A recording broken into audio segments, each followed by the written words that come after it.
أعوذ بالله من الشيطان الرجيم. بسم الله الرحمن الرحيم. عم يتساءلون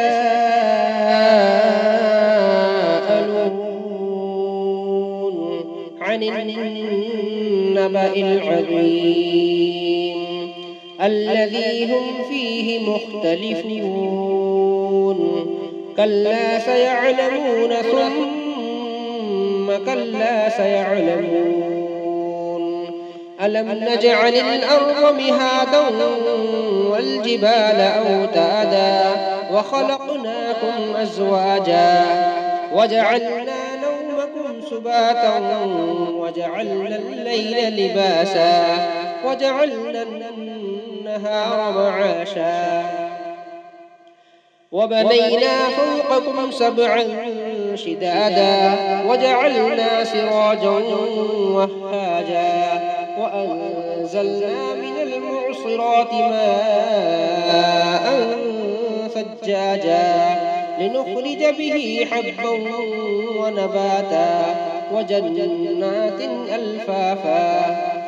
إن يوم الفصل كان ميقاتا يوم ينفخ في الصور فتأتون أفواجا وفتحت السماء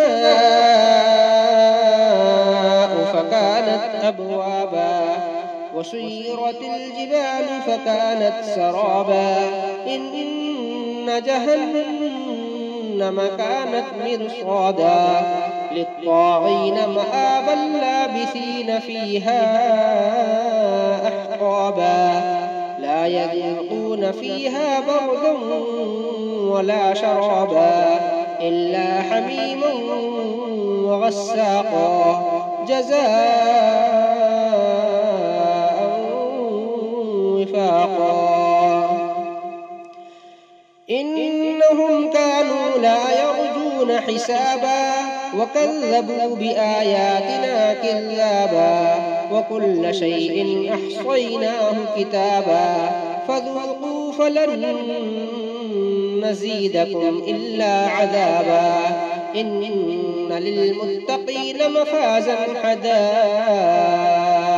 وأعنابا وكواعب أترابا وكأسا دهاقا لا يسمعون فيها لغوا ولا كذابا جزاء من ربك عطاء حسابا. رب السماوات والأرض وما بينهما الرحمن لا يملكون منه خطابا. يوم يقوم الروح والملائكة صفا لا يتكلمون إلا من أذن له الرحمن وقال صوابا. ذلك اليوم الحق فمن شاء اتخذ إلى ربه مآبا. إنا أنذرناكم عذابا قريبا يوم ينظر المرء ما قدمت يداه ويقول الكافر يا ليتني كنت ترابا.